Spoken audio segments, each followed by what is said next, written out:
Hello and welcome to Indus News live from Islamabad. I am Muneeb Hamid with the news of this hour. Let's begin with the top stories first.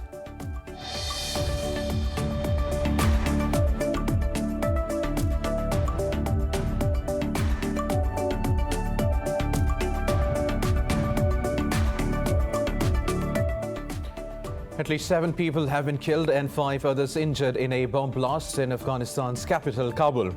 This comes as the United States said it held productive discussions with Turkey regarding the security of Kabul airport. However, the Taliban warned that Turkey will be responsible for the consequences if it chooses to stay in Afghanistan. Meanwhile, in a meeting with his Afghan counterpart, Pakistan's Foreign Minister Shah Mahmood Qureshi reaffirmed Islamabad's support to the peace process.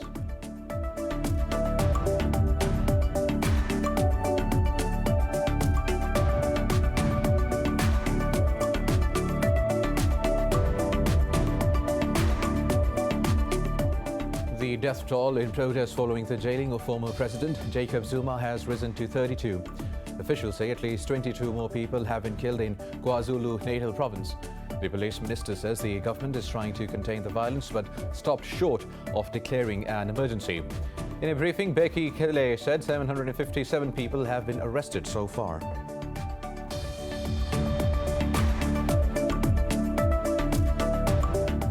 The Human Rights Council has passed a resolution calling for the swift and verifiable withdrawal of Eritrean troops from Tigray. The next brought by the European Union passed in a vote with 20 countries in favor, 14 against and 14 abstentions.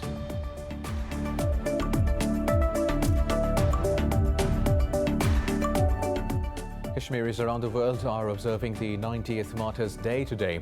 On this day in 1931, 22 Muslims were martyred during a peaceful protest against Dogra rule in Srinagar. In a tweet, Pakistan's Prime Minister Imran Khan said Islamabad supports the right to self-determination of the Kashmiris. He said their struggle against illegal Indian occupation is steeped in a history of resistance and sacrifice.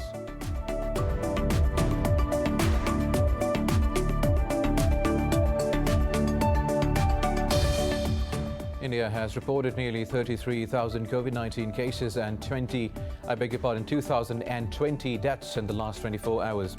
South Korea has registered more than 1,000 new infections for the 7th straight day. Meanwhile, in Pakistan, 21 people have died, while nearly 1,600 tested positive overnight. Globally, the virus has claimed more than 4 million lives and has infected over 187 million people.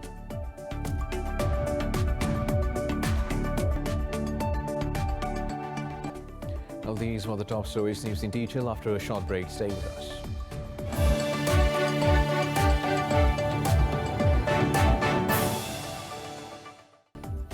Welcome back. Now let's have the news in detail. At least 7 people have been killed and 5 others injured in a bomb blast in Afghanistan's capital city, Kabul. This comes as the US said it held productive discussions with Turkey regarding the security of Kabul airport. In a briefing, Pentagon Press Secretary John Kirby said Washington is grateful for Ankara's willingness to lead this effort. However, the Taliban say Turkey will be responsible for the consequences if it chooses to stay in Afghanistan. They have also claimed to capture 4 more districts in Daikundi, Laghman and Babyan provinces. Meanwhile, the Afghan Defense Ministry says security forces have killed over 260 fighters in 13 provinces in the past 24 hours. Now, for more on this, we are joined by Ali Sarwar Naqvi, former president from Islamabad. Thank you very much for your time. Now, Ali, please tell us, Taliban have repeatedly warned Turkey against keeping troops in Afghanistan to guard Kabul airport. Why is Turkey willing to risk a conflict with the Taliban? And also, what is it in for Ankara? Well, you see, they are doing it in concert with the United States, and I think this is just to maintain order when all the troops have left and Americans have quit Afghanistan completely. But yes, I think they should be mindful, Turkey should be mindful of the Taliban reservations about their presence.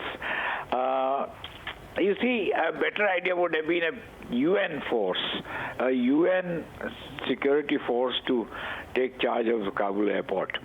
That would not have raised any objections on the part of the Taliban. But somehow this has worked out between Americans and the Turks, and with the connivance or acceptance of the Kabul government of President Ashraf Ghani. So, this is a situation where there could be resistance on the part of the Taliban. Of course, we must remember that the Taliban are not yet in Kabul as such, except for some sort of random groups that they might be supporting who are carrying out terrorist acts. So, if the Taliban are not in charge of Kabul, then they should not really be objecting to the arrangements regarding the Kabul airport. But they have given a public statement, and that is correct, as you have said, that they have objected to the Turkish involvement. Right. Also, Mr. Naqvi, Taliban have taken a position of not attacking to capture Kabul militarily, but on the same hand, Taliban claims of over 85% of territorial control of the country. How powerful or relevant would the Ghani government be, even if they get to keep just Kabul?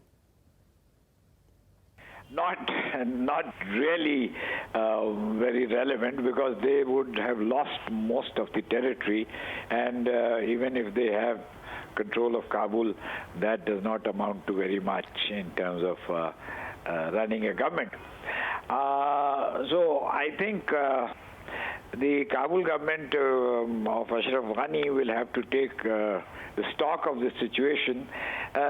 They are, of course, contesting the Taliban claim of 85% control of the country.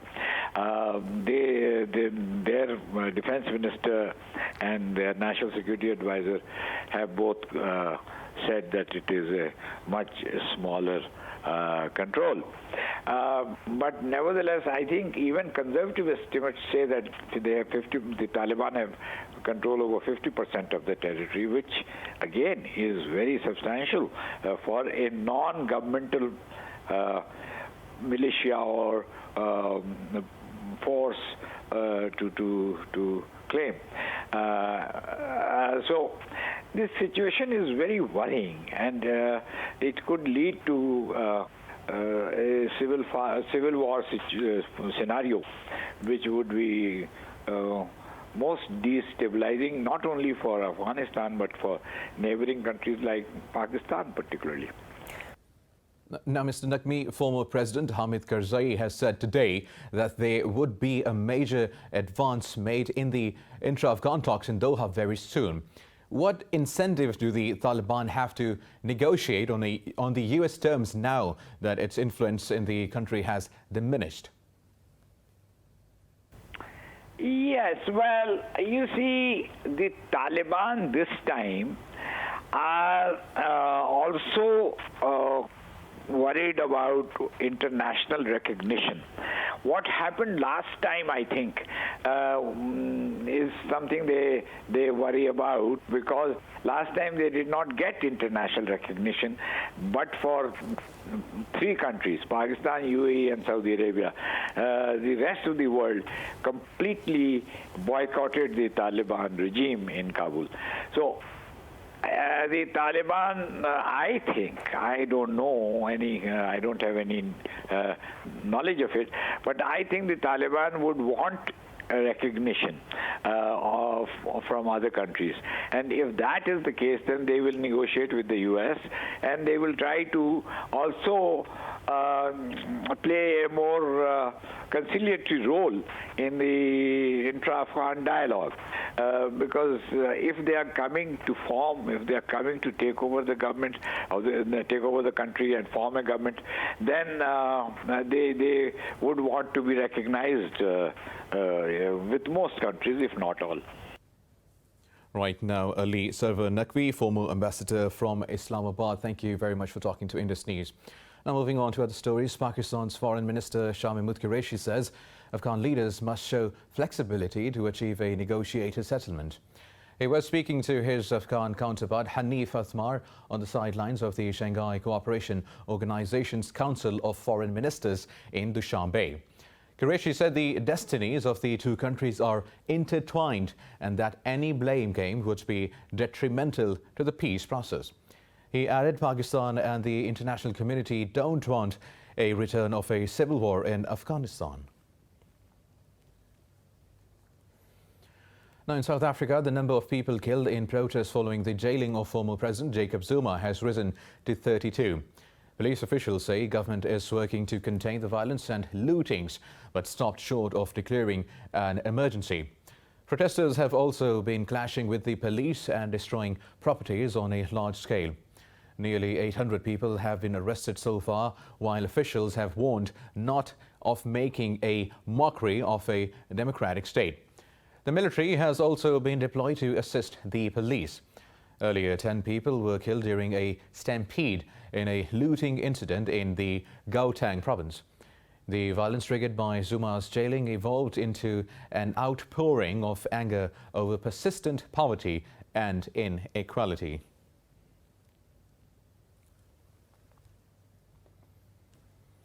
Now, the Human Rights Council has passed a resolution calling for the swift and verifiable withdrawal of Eritrean troops from Tigray. The resolution noted that foreign troops were exacerbating the conflict. It also expressed deep concern about rights abuses and hostilities in the region. The text brought by the European Union passed in a vote with 20 countries in favour, 14 against and 14 abstentions.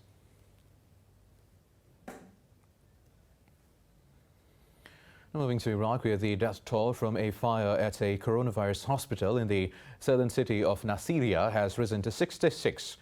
Health officials say more than 100 people were injured in the blaze, likely caused by an oxygen tank explosion. The blaze was brought under control by civil defense teams. Two health officials said the dead included 21 charred bodies that were still unidentified. Prime Minister Mustafa Al-Khatibi has ordered the suspension and arrest of the city's health and civil defense managers. Meanwhile, relatives of the victims protesting outside the building clashed with the police and set 2 police vehicles on fire.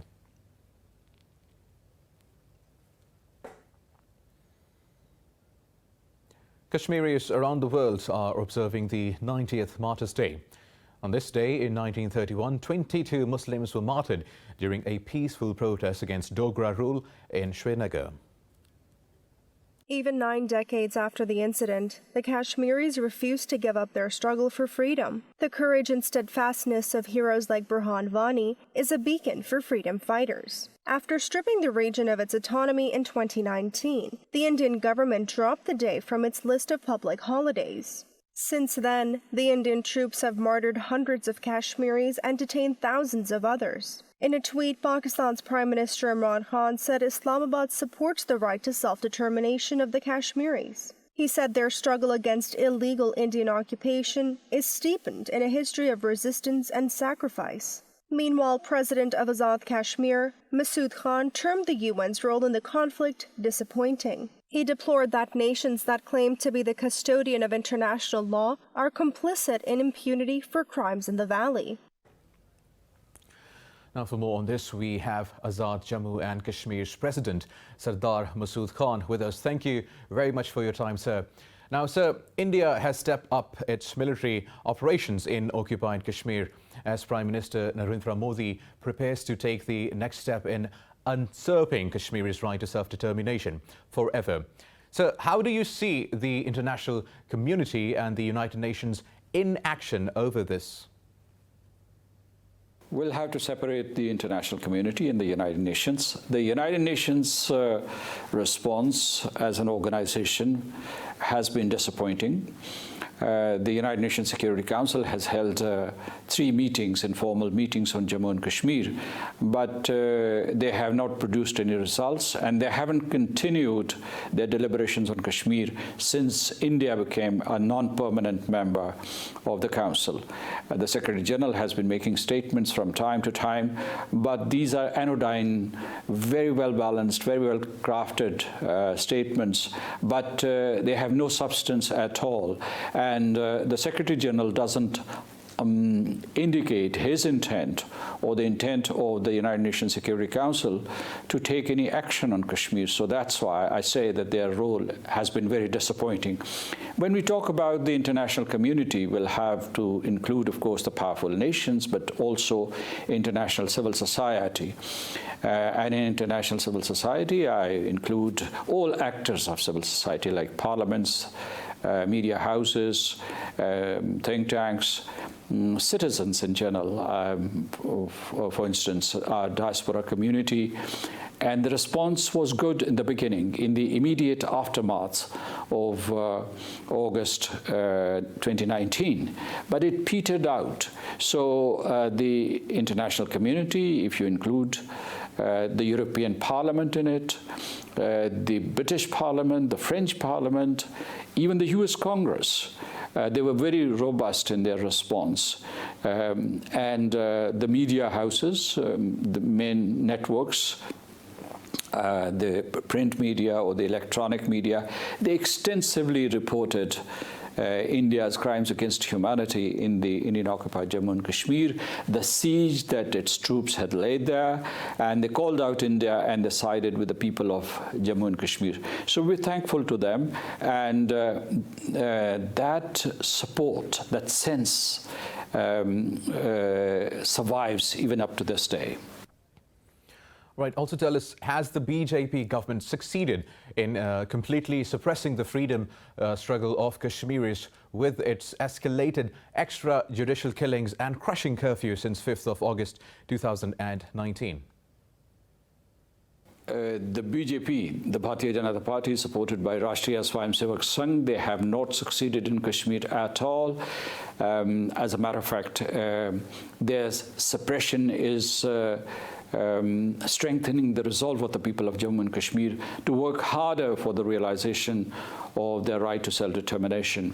This approach by the BJP, which is driven by hatred, by religious zealotry, by extremism, this can't succeed, because when they came marauding into the territory on August the 5th, 2019, they said that they are going to usher in development and they're going to open new vistas for the progress in the Indian-occupied Jammu and Kashmir.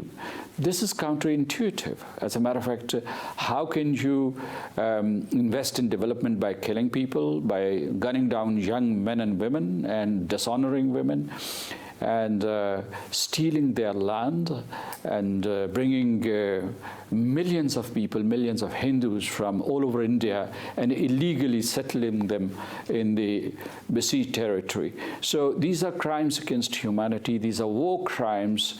India is accountable, and India is deluded into believing, by India I mean the Bharatiya Janata Party, zealots and extremists and Rashtriya Swayamsevak Sangh cadres, they're mistaken in believing that they can win hearts and minds of the people of Jammu and Kashmir by repressing them, by conducting ethnic cleansing, a systematic ethnic cleansing in the occupied territory. This doesn't work. This will not work. The anger of the people of Jammu and Kashmir has increased manifold.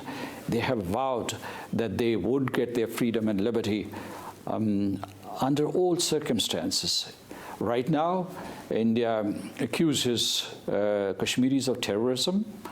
This is also a false accusation. no substance to it, because they have deployed 900,000 troops who are the real terrorists there, because they're the ones who are killing people.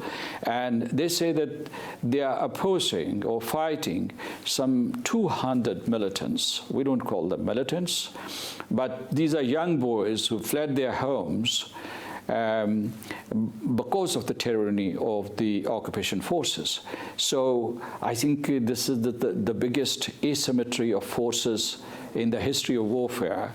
If India wants to project it as warfare, there's no warfare. They have waged this war against besieged population, civilian population, non-combatants. Right now, Mr. President, lastly, Prime Minister Modi's recent attempt to appease Kashmiri politicians loyal to New Delhi for ages backfired. Both Mehbooba Mufti and Umar Abdullah refused to accept the unilateral annexation. Do you believe this can trigger a bigger resistance to the BJP government's aspirations? Well, these leaders who met Narendra Modi, they're all fake currency. They've been rejected by the people of Jammu and Kashmir. You know, generation after generation, these leaders have been selling Kashmir to India, to Delhi, previously to the Congress party, now to the BJP and to the successive governments. They are traitors of the people of Jammu and Kashmir. Now they want to don a new mantle because they've been rejected by the BJP also. They want to assume this role of the saviors of the people of Jammu and Kashmir, but people of Jammu and Kashmir know them, that they have no credibility whatsoever. And but we should not underestimate the mischief that these leaders, Umar Abdullah or Mehbooba Mufti or Farooq Abdullah, that they can cause. Why? Because they are still lackeys and henchmen of the Indian establishment, the BJP RSS establishment, and they would play in their hands, because these fellows, when they were deprived of power and they were incarcerated, they are groping for a new role for them. And India also wants, I mean, Delhi also wants that these leaders who had some standing in the past as pro-Indian leaders, that they should endorse some of the actions that India has taken. For instance, demographic changes, for instance, delimitation of constituencies, for instance, India's operation against the Kashmiris, so that they can project this to the rest of the world. The Kashmiri leadership, quote-unquote Kashmiri leadership, has accepted India's decisions or India's actions. So I would say, coming from Mehbooba Mufti or any other leader, these pro-India leaders, these talks between India and Pakistan means nothing, because when Narendra Modi met these leaders from Jammu and Kashmir, I didn't see Sayyid Ali Gilani there, or Yasin Malik, or Shabir Shah, or Asiya Indrabi, who are the true representatives and true leaders of Jammu and Kashmir. So I would say that these fake leaders will not represent the aspirations of the people of Jammu and Kashmir, but they can still play a very negative role. And that's why the people of Jammu and Kashmir are vigilant, we are vigilant. Last point that I want to make in this context is that any talks from now on which take place without the participation of the people of Jammu and Kashmir would not produce any results whatsoever. Participation of the Jammu and Kashmir people, their true representatives, is a must, is imperative in a bilateral process, and I would not call it a bilateral process. It has to be a trilateral process, or any multilateral diplomatic process, or any third-party mediation. Kashmiris must be there around the table, at the table, when their fate is being discussed. Absolutely, Honourable President of Azad Jammu and Kashmir. Sardar Masood Khan, thank you very much for talking to Indus News. Now, an annual US report on genocide and atrocities prevention has conveniently ignored Indian atrocities in occupied Jammu and Kashmir. It predominantly targets Washington's chief competitor Beijing while turning a blind eye to New Delhi. The State Department's report to Congress blacks out the killing of over 80,000 Kashmiris by Indian troops. The department previously noted the suppression and persecution of Kashmiris by Indian troops. But its report does not reflect that stance, which is shared by the UN and other international human rights bodies. China and Russia recently blamed the U.S. for misusing human rights to exert political pressure on rivals. In a recent interview, Pakistan's Prime Minister Imran Khan also questioned the West's total disregard for human rights in Kashmir.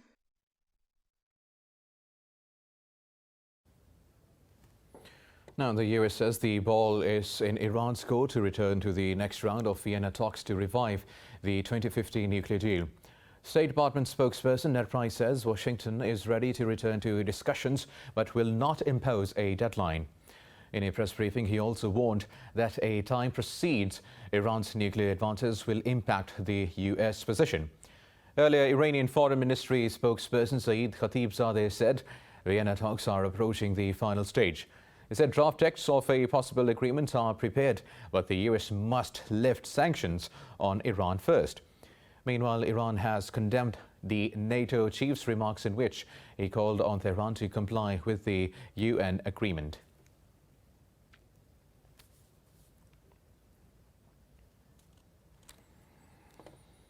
Now, Israel is forcing Palestinian families to destroy their own homes in Silvan neighborhood of occupied East Jerusalem.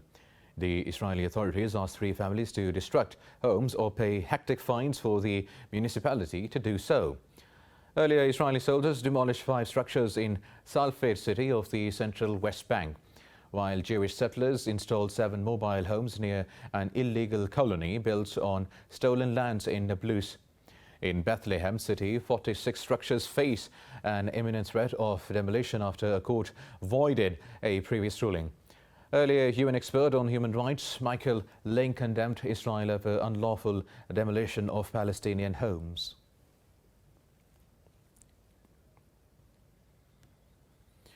Meanwhile, Turkey says its relations with Israel are of great importance for security and stability in the Middle East. This comes after President Tayyip Erdogan held a telephonic conversation with his Israeli counterpart Isaac Herzog. Erdogan said there is a high potential for bilateral cooperation in various fields, particularly in energy and tourism. He noted trade between the 2 countries increased despite the coronavirus pandemic. Erdogan also reiterated the importance of a comprehensive 2-state settlement of the Palestinian-Israeli issue. Now, India has reported 2,020 deaths from COVID-19 and nearly 33,000 cases in the past 24 hours. South Korea has registered more than 1,000 new infections for the 7th straight day. Globally, the virus has claimed more than 4 million lives and infected over 187 million people. More details of the pandemic in this report.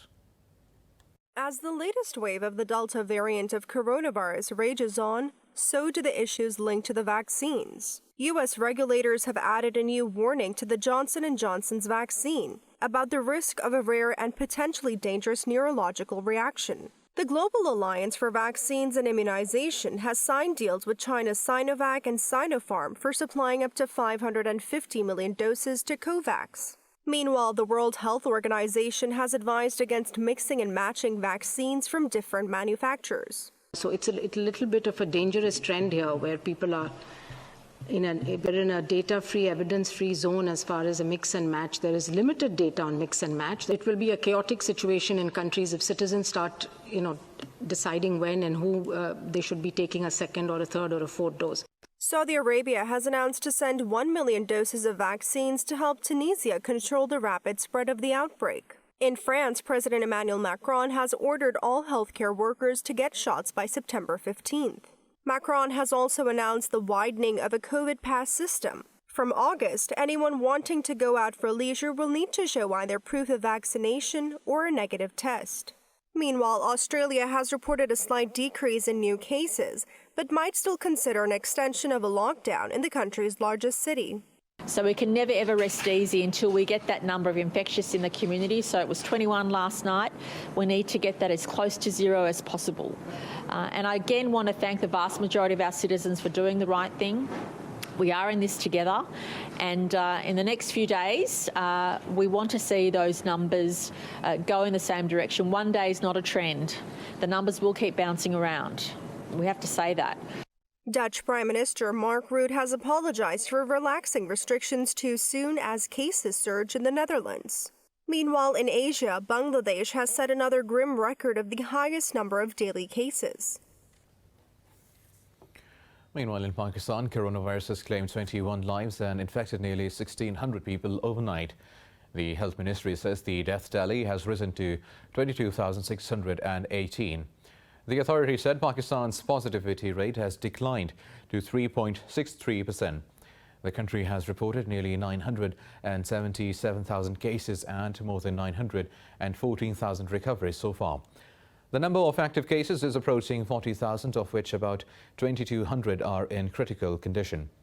Meanwhile, Planning Minister Azad says Pakistan administered a record 500,000 doses of vaccine yesterday.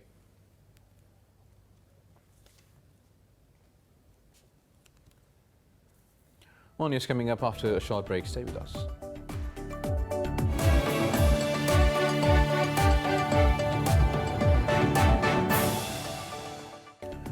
Welcome back now. China has slammed what it called U.S. interference in its internal affairs under the pretext of Hong Kong.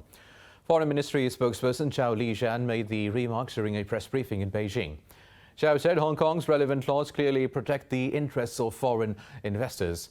He was responding to reports that Washington will warn U.S. firms of operating risk in Hong Kong.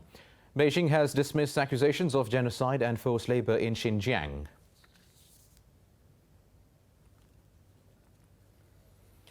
And Japan says growing military tensions around Taiwan threaten the peace and stability in East Asia. This is the first time Tokyo has taken up the issue of Taiwan Strait stability in its annual defense white paper. The defense review was approved by Prime Minister Yoshihide Suga's government. It highlighted the necessity to pay close attention to the situation with a higher sense of crisis than ever. The paper said stabilizing the situation surrounding Taiwan is important for regional and global security. It noted economic and technological rivalry between China and the U.S. is a contributing factor to the crisis. China, backed by 50 countries, has condemned systematic racism against Africans and Asians. Addressing a UNHRC session in Geneva, China's permanent representative Chen Xu said the world needs to step up efforts to tackle racism. Chen said the global community needs to make efforts to fight systemic racism, racial discrimination and hate crimes. He said racist remarks by leaders, politicians and governments increased sharply during the COVID-19 pandemic. He added such remarks incited violence, racial discrimination, xenophobia, Islamophobia and hate crimes. Chen called on global human rights bodies to pay close attention to the issue and mull proper action.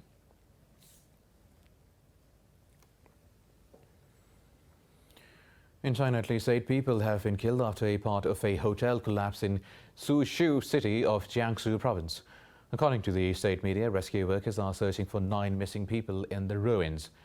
The media quoted the local government as saying that, as per the preliminary probe, an unauthorized renovation triggered the collapse. It said further investigations into the cause are underway. The 3-story hotel opened in 2018 and had 54 guest rooms. US President Joe Biden says Haitian leaders need to unite following the assassination of their president last week. The remarks come as the US officials meet the 3 Haitian politicians who claim to lead the government. According to the White House, the representatives pushed for a dialogue to hold free and fair elections. It also added that the Biden administration is reviewing the request to send troops to Haiti. Haitian investigators suspect a group of 24 mercenaries, including Colombians, are involved in the assassination. But the Colombian police say they cannot share any hypothesis about the murder of the Haitian president. Now, the US says it wants to work with Russia over climate change ahead of the UN conference in Glasgow later this year.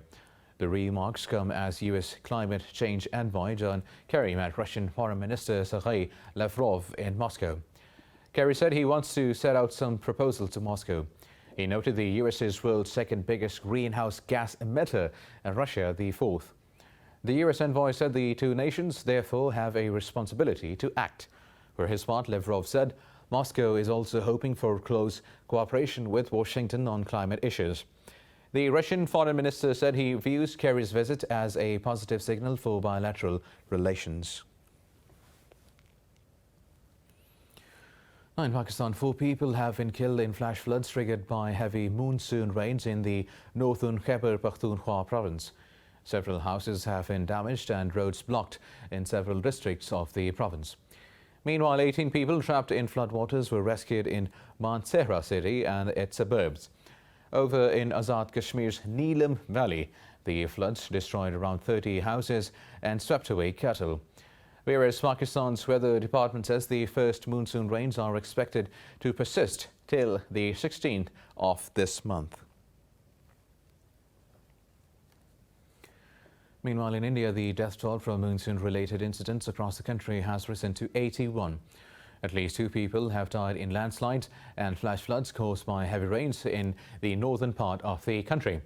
10 people are still missing in Himachal Pradesh after the flood destroyed homes, damaged roads and swept away cars. With further rains expected, Kangra district authorities are on high alert. Earlier, 76 people were killed by lightning strikes in Rajasthan, Madhya Pradesh and Uttar Pradesh states.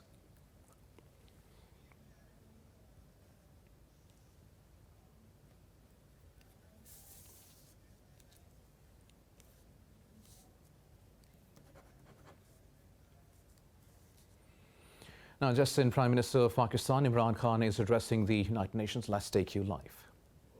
Are enabled to accelerate and expand investment for achieving the SDGs and climate goals.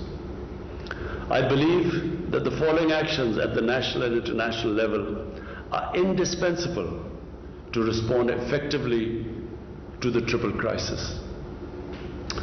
First, universal and affordable access to COVID-19 vaccine is essential to defeat the virus and to revive global trade, investment and growth. The world must ramp up vaccine production, including in the developing countries, and ensure its rapid distribution.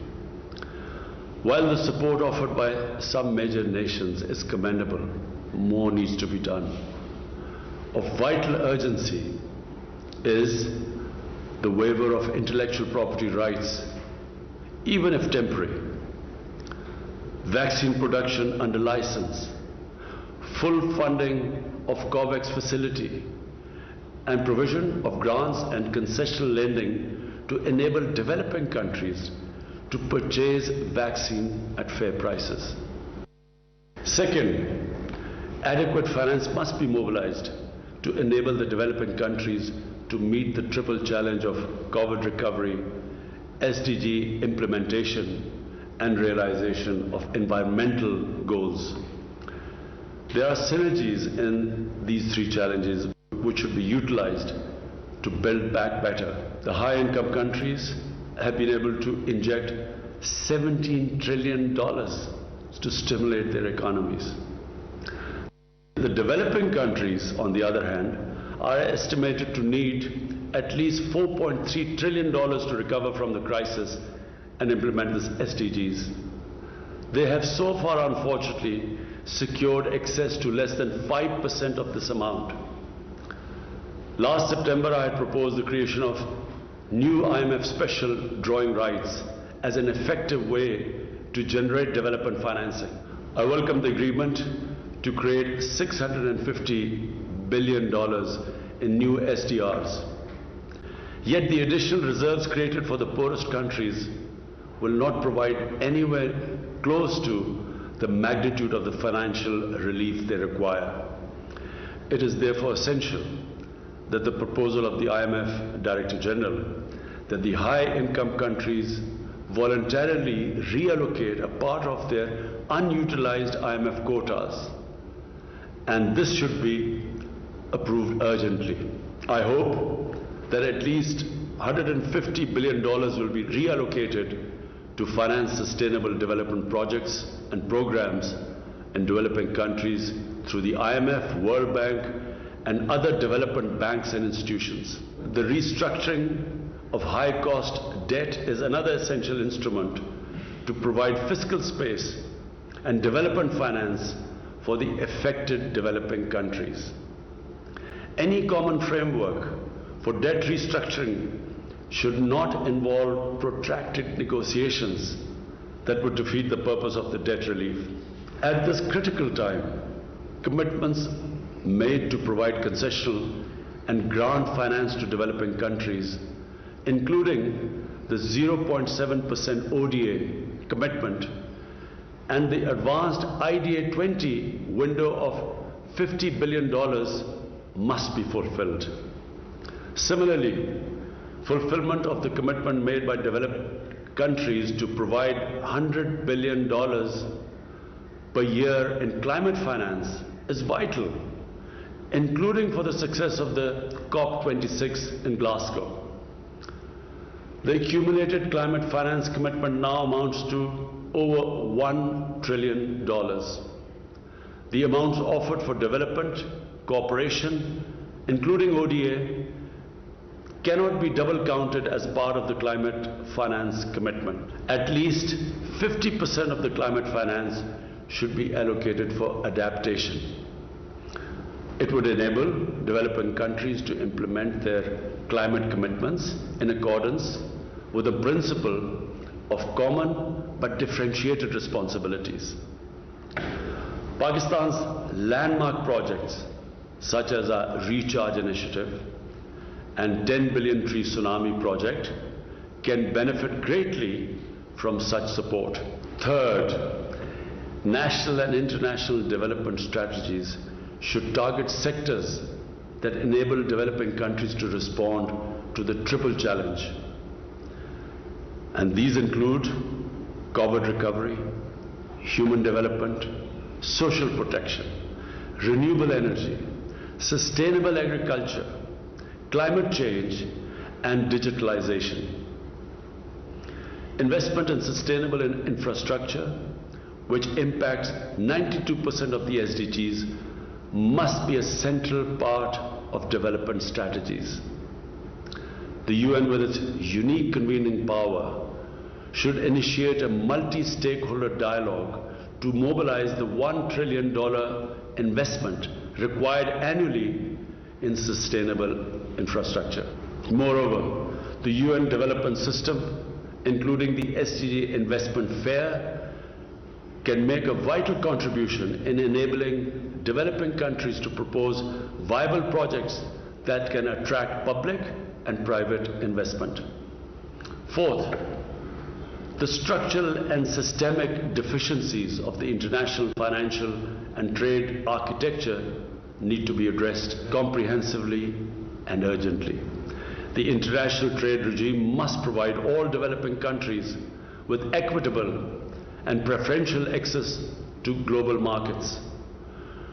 Protectionist measures erected by some major economies in violation of the WTO agreements must be rescinded.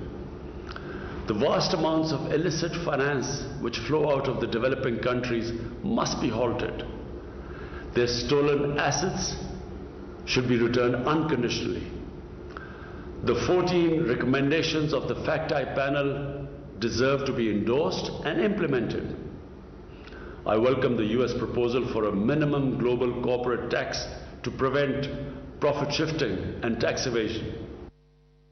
Excellencies, the COVID-19 pandemic has once again revealed the essential unity of humanity and the close interdependence of nations. This crisis should crystallize awareness of the immutable importance of the principles and purpose of the UN Charter. We must focus on peaceful and just resolutions of disputes and promote international cooperation for building a more equitable, stable and prosperous world. I thank you. Well, that was Prime Minister of Pakistan Imran Khan's keynote address to the United Nations High-Level Political Forum on Sustainable Development, and he once again highlighted we managed to save precious lives by combating COVID-19 with our successful policies against COVID-19, which the world has also acknowledged. And he also said more needs to be done to root out coronavirus from the world, and Pakistan will keep you updated with all the latest news from this and around the world. Keep watching Indus News.